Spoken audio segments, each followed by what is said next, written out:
Ka nisur në gjykatën e tretë të krimeve të rënda në Rom gjyqi ndaj Mark Sampson, i akuzuar për vrasjen e ish të dashurës së tij Ilaria Sula, studentes shqiptare, e cila u vra në mars të këtij viti në apartamentin e Sampson në Rom, dhe trupi i saj u fut në valixhe dhe u hodh në një zonë pyjore në periferi të kryeqytetit italian.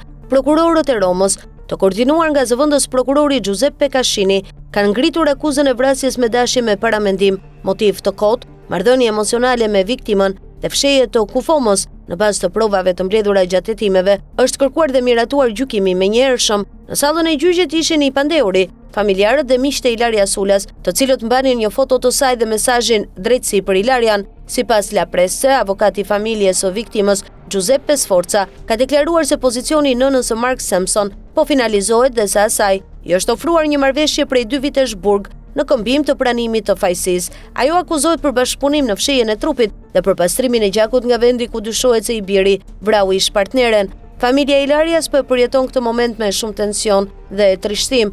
Ata kërkojnë drejtësi, por janë të vetëdijshëm se asnjë vendim gjykate nuk mund të zbuzë dhimbjen që do t'i shoqërojë gjithmonë, u shpreh avokati Sforza.